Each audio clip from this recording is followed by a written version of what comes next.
Boldwood presents Dirty Secrets, written by Evie Hunter and read by Julie Maisie. Chapter 1.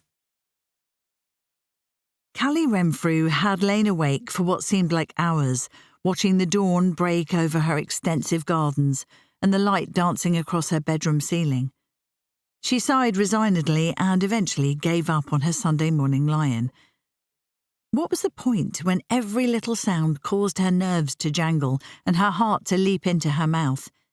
She had some of the most sophisticated security systems known to man fitted in her house, including panic buttons in the main rooms. She had changed the locks and added a few more for good measure, but was still concerned that her estranged husband would find a way to circumvent that security and pay her an early morning visit. It was just the sort of thing that Gavin would do, hoping to catch her half asleep and off guard. He'd assumed, too, that in spite of all that had happened, all he'd done to piss her off, he'd still be able to talk her round with a few empty promises and sweet words. "Not happening," she said aloud, her voice unnaturally loud as it echoed around the cavernous room. "Not this time."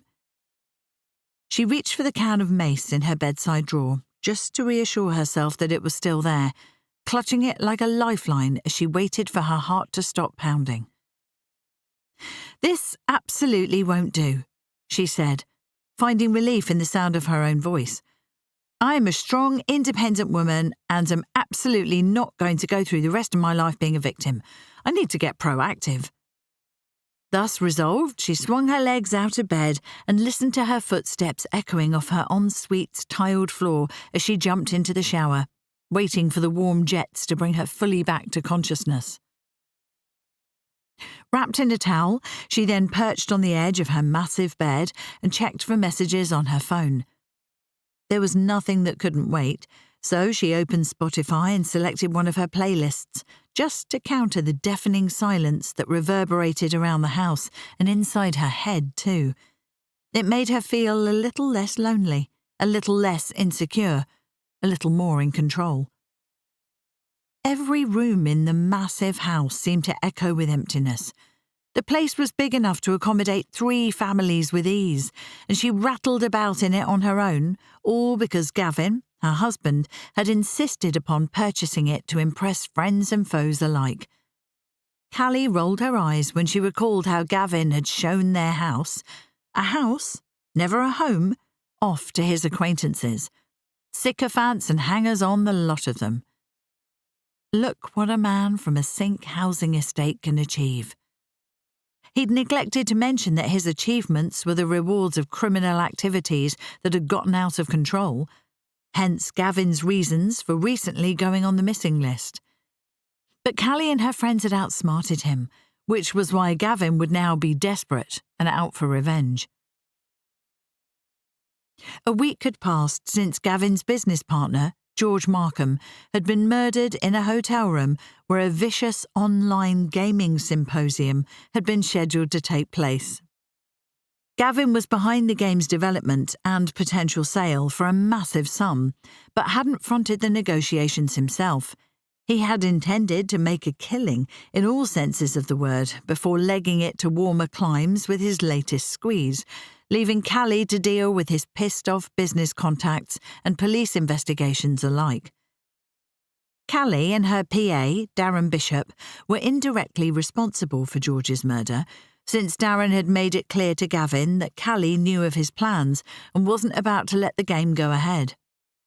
Gavin blamed George when he saw his retirement fund disappear into the ether and there was no room for failure in his enterprise. Thus, George had paid the ultimate price. The police had closed the hotel down and cancelled the symposium while they investigated the murder. Gavin's tame police superintendent, Fallow, had overseen the investigation. His team had taken as evidence a cufflink with Gavin's initials picked out in diamonds that had been planted at the scene by the killer. It had initially been removed by Gavin's illegitimate son and given to Callie. Aware that it was an offence to remove anything from a crime scene, Callie had felt duty-bound to return it. Oddly, she hadn't yet been questioned about its presence. presumably because Fallow was protecting Gavin's interests. Fallow had been on Gavin's payroll for years and knew that if Gavin went down, he'd take the senior policeman with him.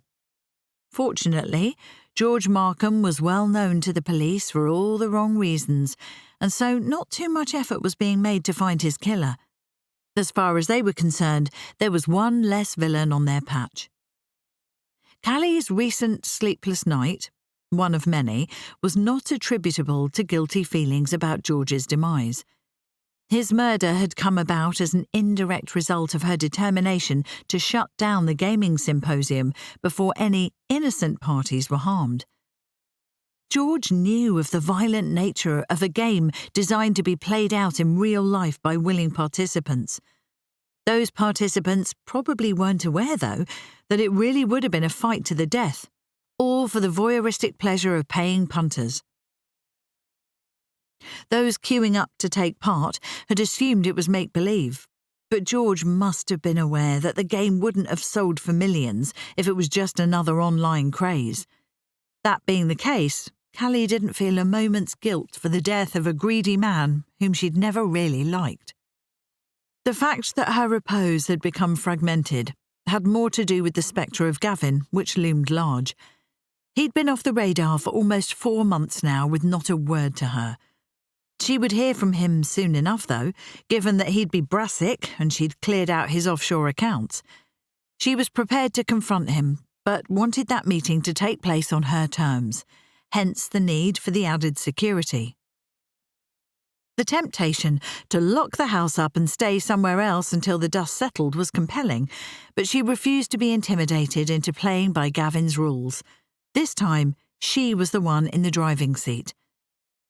Only the fact that she held the funds he'd been hanging on to for emergencies would prevent him from getting violent, she reminded herself. Initially, at least. Gavin would assume he'd be able to talk her round, just as he always had.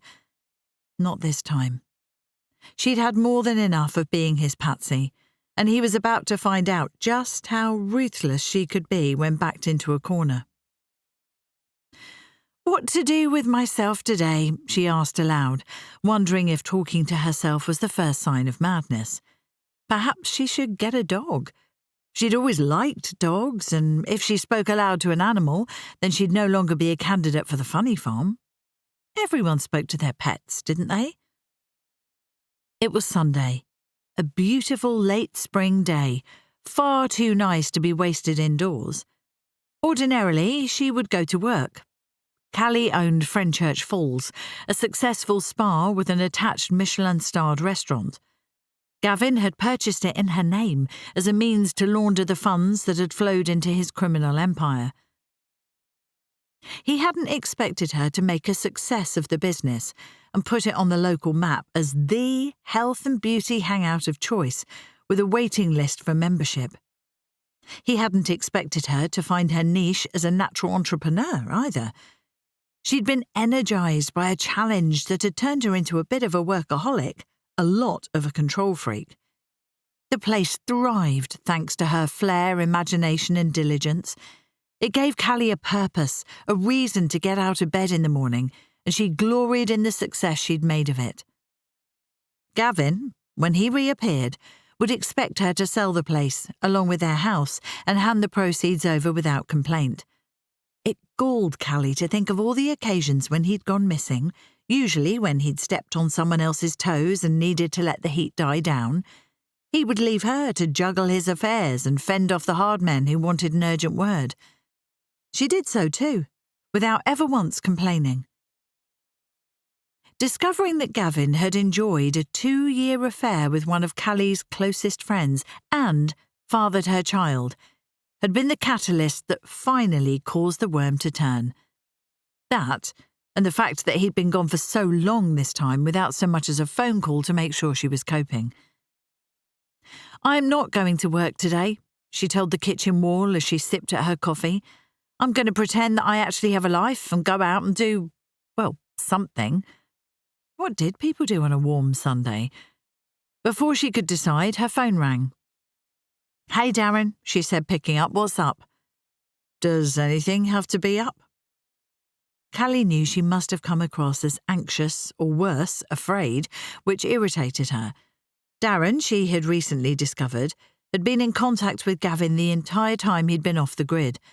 That betrayal, coming so close on the heels of Gavin's love child revelation, had knocked the wind out of Callie.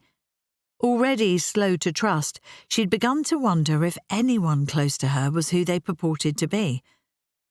Darren had won back a fair portion of her trust when George's body had been discovered. He'd handled the entire business with calm competence, giving the Plod a plausible explanation for their presence at the hotel, which wouldn't have been accepted at face value, she knew, if Fallow hadn't been directing the inquiry. Even so, Callie had been treated with respect and deference and barely questioned at all.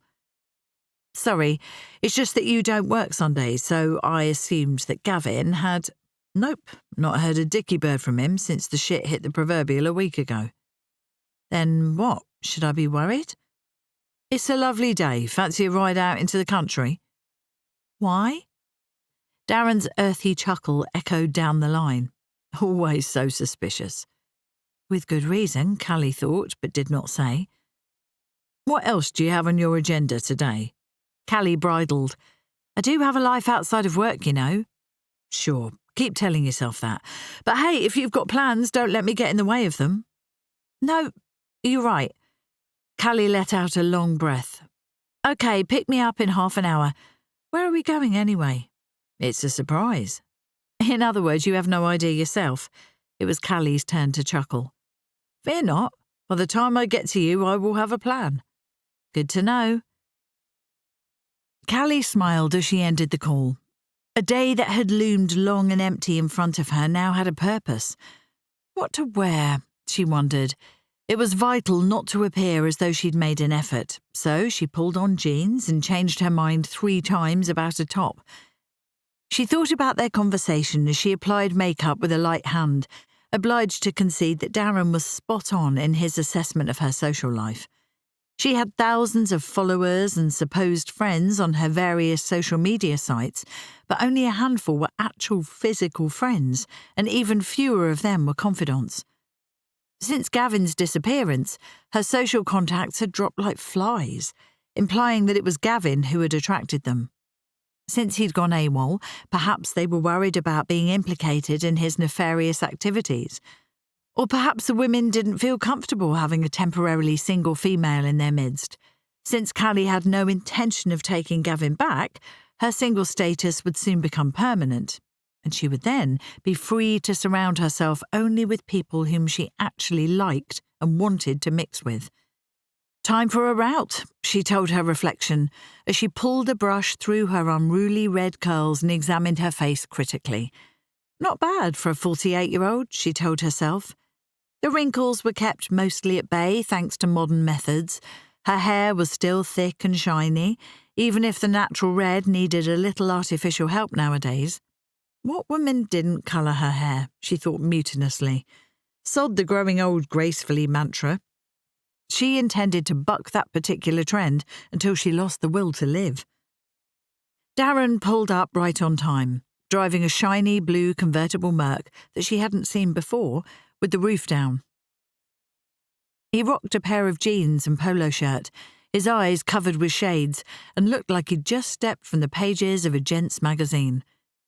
Callie stood in her open doorway and swallowed as he raised a hand and climbed from his car. What was he doing hanging out with her on a Sunday when there must be dozens of younger women lusting for his company, she wondered. All her old doubts and suspicions rose to the fore, but she ruthlessly crushed them down again, determined not to overthink the situation. They still hadn't properly discussed the fallout from the gaming fiasco, or what steps Callie intended to take next. Darren had asked her a couple of times, but she'd shrugged the question off, not sure and certainly not ready to share. "New motor?" she asked. "Yeah, I got a good deal." "I must be overpaying you."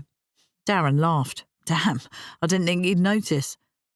The moment he stepped over the threshold, the house felt as though it had come to life, and Callie's loneliness faded away.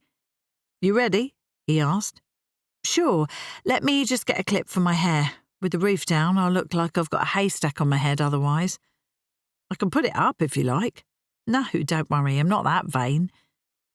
Darren eschewed the motorway and instead, his new car purred along the narrow country lanes that he favoured.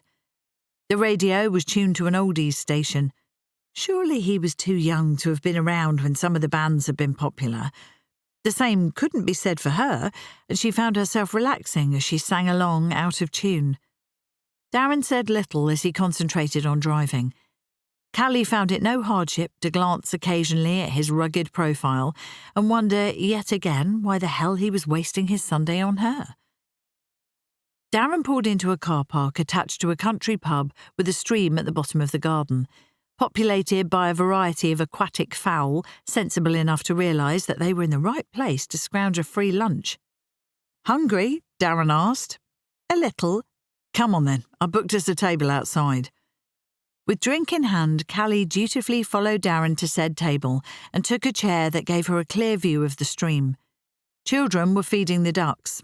The Jack Russell yapped as it attempted to round them up, pursued by a harried woman who stood little chance of getting it back on a lead. Someone a little further down was fishing. More people were walking off their lunch by following the path along the banks of the stream as far as the eye could see. This was a good idea, Callie conceded, tipping her glass towards Darren and slowly relaxing.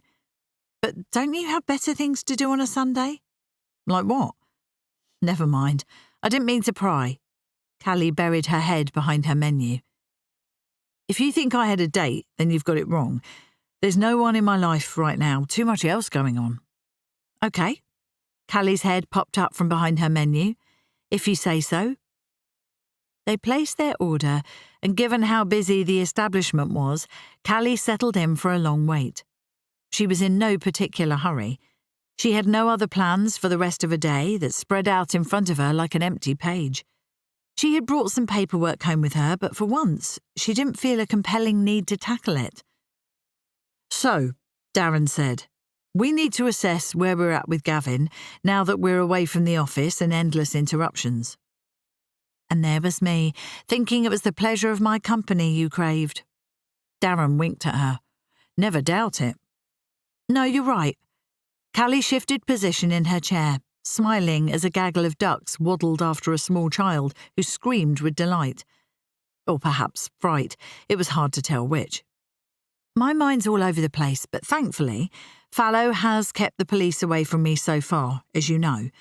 I just gave a witness statement and said we were there with Dawn, who was doing an interview about the gaming fad." "Which she did. It went out last night. Did you see it?" "I did, and it's given her producers even less reason to get rid of her." Callie's smile faded. "I am worried that Gavin's name will come up and that the police will want to talk to me again." "Scrub that. We know his name's in the frame. He was famous for his cufflinks, and one was found at the scene." "Is the other still at yours? In his dressing room?" Callie nodded. "Yep, so I have to assume that he took his little scrubber there when I was at work, and she helped herself to a souvenir." "Or he dropped it when they were elsewhere."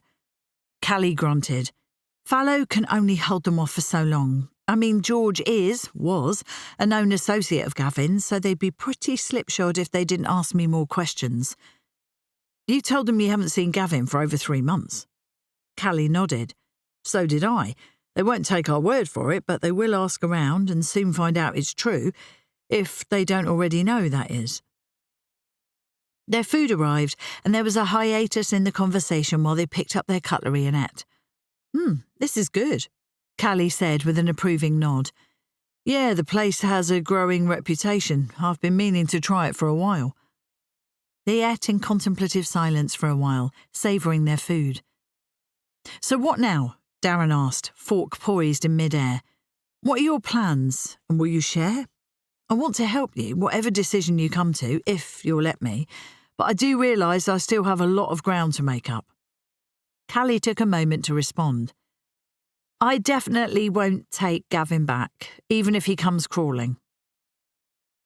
Word is that Jackie Barlow's clinging on, so even if he'd had enough of her, he wouldn't dare to dump her, having snatched her from the arms of her husband and the bosom of her family." Darren was referring to the woman who Callie had recently learned her husband was shacked up with. She was the daughter of his business rival and arguably the only man who Gavin feared. So basically, he's between a rock and you know what. Callie took a sip of wine. Couldn't happen to a nicer fella. What you reap and all that? He's finally got his comeuppance. Problem is, he'll need something to live on. He'll be depending upon the contents of his offshore accounts, but I've already helped myself to those, as you know. You could do a deal with him to get him off your back. You keep the business and he can have the house. Darren lifted one shoulder and his fork simultaneously. Just a suggestion. I could do that, but I don't see why I should. He's pushed me too far, and all the grievances, the humiliations he's put me through have come to the fore. Enough is enough. It's time to fight my corner. I understand. Darren cleared his plate and placed his cutlery aside. But you won't know any peace if you take it all. He'll come after you. He wouldn't leave me alone even if I gave him the house. He knows how profitable the business is and would still want a share. As far as he's concerned, he made all the money and I lived off it. She waved a hand, feeling an upsurge in agitation at the injustice. That might have been true in the early days, but I've shouldered the entire burden this past decade while he comes and goes whenever the fancy takes him, and the spa is only a gold mine thanks to my hard work. I hear you, and I'm happy to help, but bear in mind that if you go down that road, then you're going to need a backup plan. You saw what you did to George when the gaming thing didn't come off. In Gavin's eyes, George had failed, and so he paid the ultimate price. Darren reached across the table and covered her hand with his own, his expression tense and probing. I don't want anything like that happening to you. Thanks, but the way I see it, I hold all the aces. She removed her hand from beneath his. The personal touch was a little too comforting, and she absolutely couldn't afford to lean on him too heavily. He had wormed his way into her affections when she'd already decided that she didn't need a man in her life. And that bothered her. It bothered her a lot. Besides, I fully intend to protect myself. How? I'll tell you when I've thought it through a bit more, but I haven't spent all these years married to a crook without learning a lesson or two when it comes to self-interest and survival. The way I see it, all the time I have the funds, he won't do anything to harm me. Since I have no close relations, he can't hold them hostage, so what else can he possibly do to me? You're not dealing with a rational man. I'm well aware of that. Callie pushed her plate aside, leaving a third of her meal. Talking about Gavin had ruined her appetite. Just put out discreet feelers for me regarding the sale of the business, Darren. You could have a word with Francois, Darren suggested, referring to the French chef who ran the highly successful restaurant at Frenchurch Spa. See if he wants to buy out the restaurant as a separate going concern from the spa. You know how temperamental he can be, so he probably won't want a new owner poking his or her nose into his restaurant. Callie laughed. That person would only try it once. True. I've already thought of that as it happens, but the businesses will fetch more if they're sold together. Too many cooks. She chuckled, quite literally. Offer Francois first refusal, then. That might be a possibility, to say nothing of keeping the sale quiet until the last minute. Callie paused while the waitress came to clear their table. They both declined the dessert menu but ordered coffee. We need to get the ball rolling, though. Gavin won't hang around for long. The moment he realises his nest egg is gone, he'll be out for my blood. Callie shuddered, aware that Darren wasn't fooled by her stance. Yeah, I hear you. Have you heard from him since the debacle over the game? She asked, aware that Gavin had set Darren up as his spy in the camp. Darren frowned. Not a word, he said, and that's what worries me. Chapter 2. Gavin restlessly paced the ridiculously small courtyard attached to the remote cottage in the wilds of Essex that he and Jackie were holed up in. It had seemed like the ideal bolt hole when Jackie had suggested it, following their recent return from Portugal. She knew the people who owned it. They could be trusted to keep stum about Jackie's whereabouts and therefore Gavin's, and it was too isolated to draw the attention of nosy neighbours. Problem was, Gavin hated the countryside. What did people find to do with themselves all day? The cottage now felt like a hovel, unworthy of a man of his stature. How had it come to this? "What you doing, babe?" Gavin shuddered. Jackie was dynamite, a real traffic stopper, fun-loving, opinionated, demanding between the sheets and totally reckless. The problem was, she was also the favoured daughter of his business rival, sometimes partner in crime and dedicated family man Ryan O'Keefe, to say nothing of being married with 3 kids. All of the above made her strictly off-limits, and that had been the attraction. Gavin never could resist a challenge, especially when it came to a woman. "Just getting some air." "Oh, come back to bed. It's early and it's Sunday." "In a minute. Get back in." Gavin gave her backside a hefty whack. "You'll catch your death in what you're almost wearing." Jackie fluttered her lashes at him and turned back towards the cottage, waggling her slim behind. It was a gesture that had once turned Gavin on. Now it left him cold. But he was stuck with her until such time as she called a halt. She'd been making noises recently about missing her kids, which Gavin looked upon as a promising sign that their affair had run its course. Her dad was on the missing list, her husband fresh out of jail.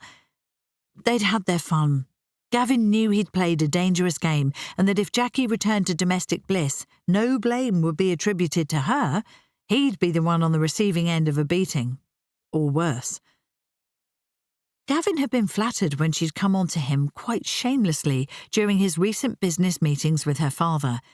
They had met when Gavin approached Ryan under a metaphorical flag of truce to try and sell the idea of the online game to his nemesis. It was too much for Gavin to finance alone, but he was able to persuade Ryan that the rewards would be well worth the initial outlay, and so they'd put their other occupational differences to one side and joined forces on that particular project. Jackie was supposed to be a momentary distraction, not part of the deal. Gavin had taken her to bed because her old man was banged up and she needed the attention, and because she made it impossible for him to resist her allure.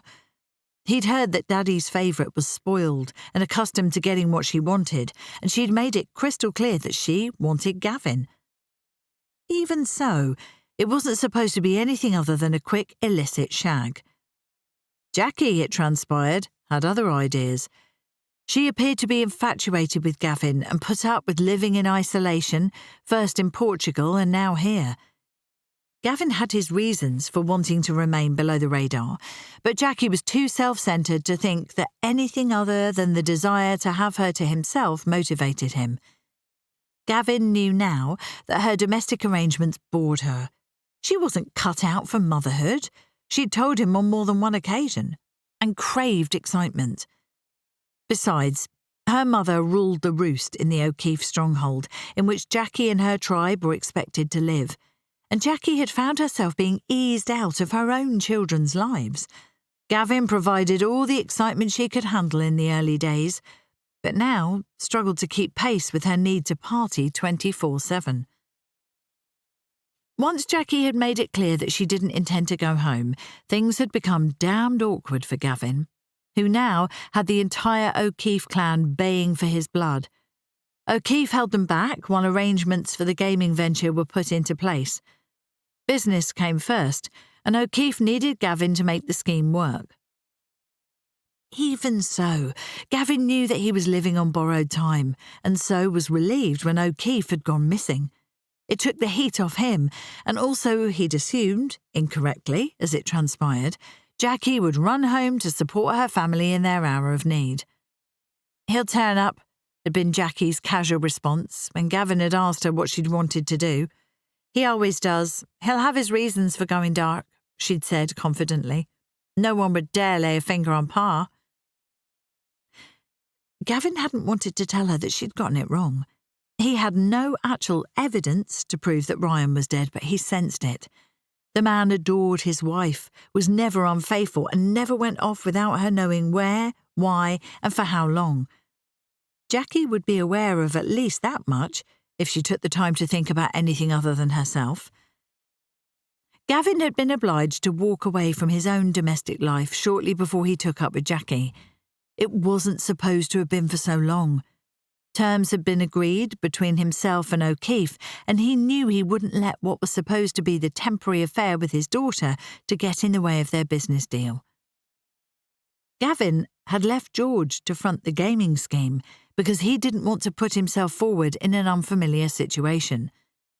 The online business was new to him, and he needed to ease his way into it rather than getting it wrong and having his collar felt. The old bill, those who weren't in his pocket, wet themselves whenever Gavin's name came up during an investigation, and he knew his luck would run out before much longer if he didn't change tack. The clever part was to know when it was time to retire, and the asteroids game was supposed to have been Gavin's swan song. Once the sale had gone through, the plan had been to scarper to warmer climes, send for Callie, who could sell up their UK assets, and be free of both Jackie and the O'Keefe clan's vengeance. It was a sweet plan that hadn't gone to, plan, and it was all fucking George Markham's fault. The man had been inept and deserved all that had happened to him. Gavin's sour mood, his restlessness, gave way to momentary pride when he thought about Jago Reed, the baby he'd casually told Dawn Frobisher to abort all those years ago. He hadn't been aware that she'd defied him. Women. Gavin rolled his eyes. Sometimes they got above themselves. He supposed, in retrospect, that it had been a bad move to have such a long affair with Dawn so soon into his marriage to Callie. Callie had been the one for him. He'd known it the first time he'd set eyes on her at a crowded party, and she always would be. Knowledge of Dawn's pregnancy had brought him to his senses, and he'd dropped her. He'd learned a lesson too, and none of the other affairs had lasted as long. As soon as they grew in confidence and started making demands, they were history. Callie knew about them all, except Dawn. Of course she did. She wasn't stupid, far from it. She understood his needs and was secure in the knowledge that he'd always return to her. They were a strong team. Or had been, until she'd gotten wind of his gaming scheme, disapproved of it and found out about him, Dawn and their child. Darren had convinced him that she planned to blow the whistle just because it got a little violent. Well, a lot violent, actually, but that was what made it so lucrative. Men like a little gratuitous violence, and all the people taking part knew what they were in for. Yeah, Callie had well and truly screwed things up for him, but Gavin didn't believe she'd developed a conscience. It was more a case of revenge for his affair with Dawn. And Jago. Gavin winced. That would have upset her. He accepted. Gavin, never one to spend time worrying about anyone's feelings other than his own, actually experienced momentary guilt. He was soon able to shift the blame onto George's shoulders, though. He'd obviously overplayed his hand in his dealings with Callie and made her suspicious. She had no other possible reason for delving into George's affairs, leading her to discover Jago's identity. Disloyalty wasn't something that Gavin tolerated or made excuses for, which was why George had to pay the price for an indiscretion that had wrecked Gavin's plans for the future. Callie, Gavin would deal with in good time. He was furious with her, but in spite of everything, he missed her steadying influence, her class, sophistication and grace. The Jackies of this world were all well and good, but Callie had always been a cut above. He'd have to eat a hefty portion of humble pie, he accepted, but he'd talk her round and she'd mellow in the end. She always did. Gavin had met Jago by accident.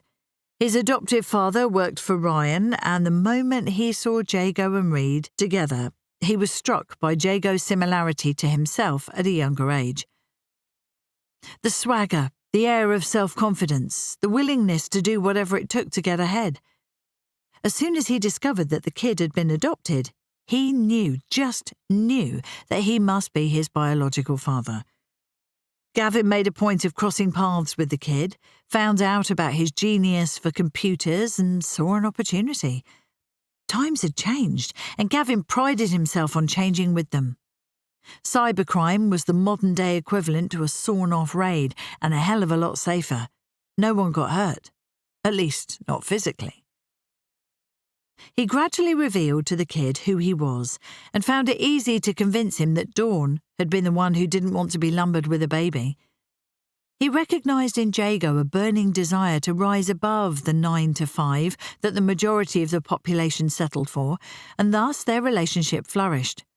The kid might be intellectually gifted, but on a personal level he was naive, needy, and boosted Gavin's ego by believing every word that spilled from his lips.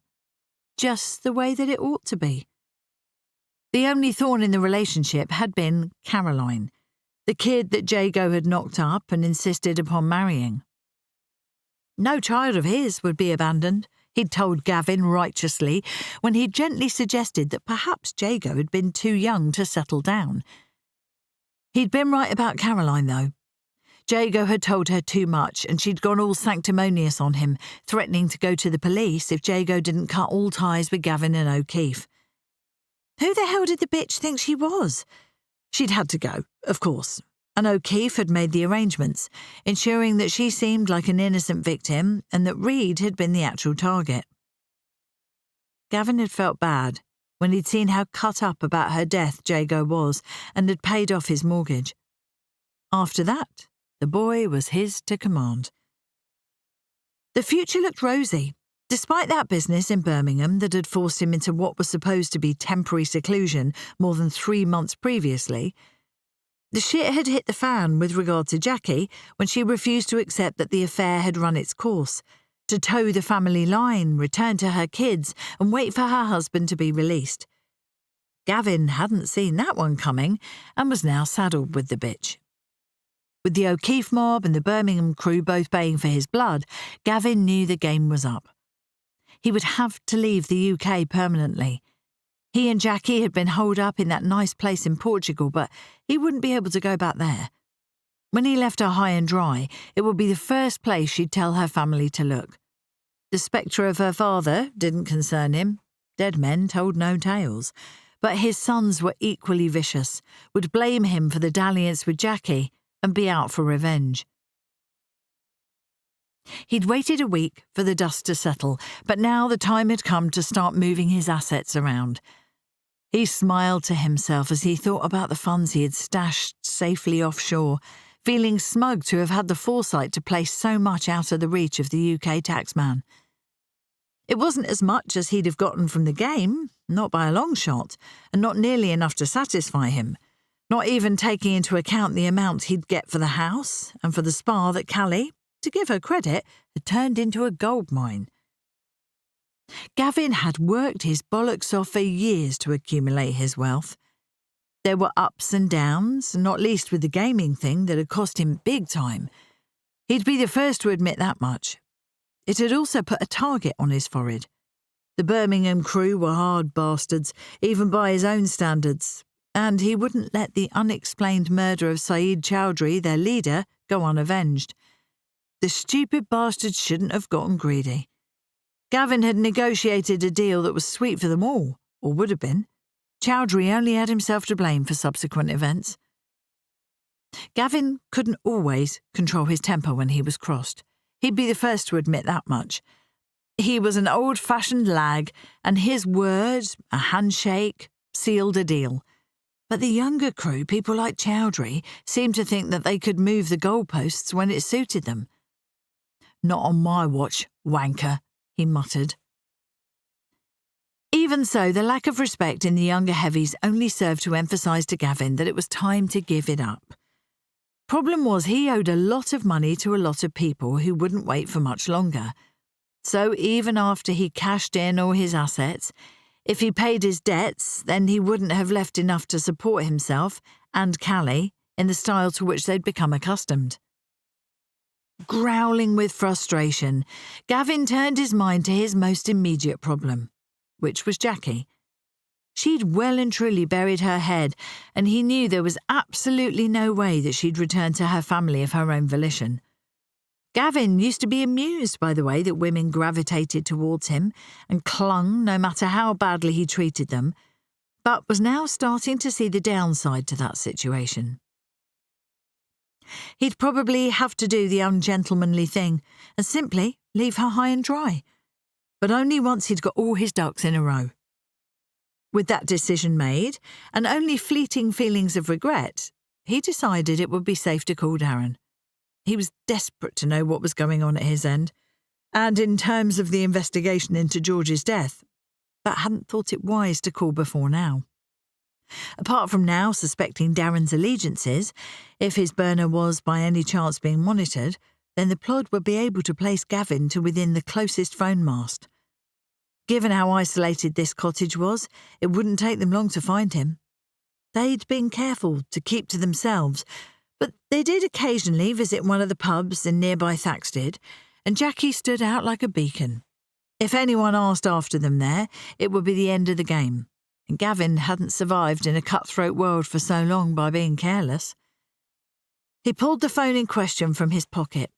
He never left it unattended and never went anywhere without it.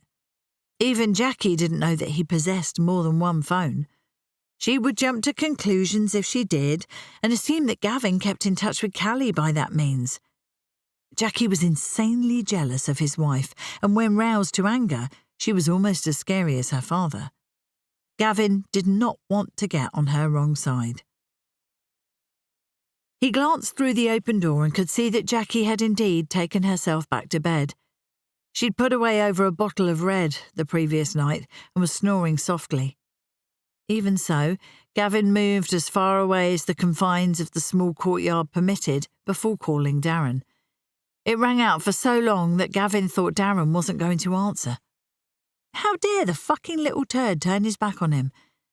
Gavin saw red. After all he'd done for the kid and his family, people nowadays didn't know the meaning of respect. Hello? About fucking time. Gavin could hear background noise. Ducks? He asked. I'm in a pub garden. Good for you. That was something else that Gavin missed, more than he'd thought possible. Going to a decent boozer and giving it large to his circle of friends, flirting with the women, showing the men what a big success he'd made of himself, entertaining lavishly in upmarket restaurants. Gavin was a social animal, and being under virtual house arrest, albeit with a young, nubile female who adored him, had long since lost its charm. What can I do for you?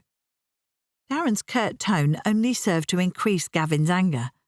Are you alone? No, I'm in a pub garden full of people.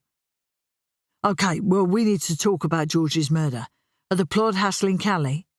What do you think? Mind your tongue. Fucking hell. Gavin wanted to yell at Darren, but didn't want to risk waking Jackie.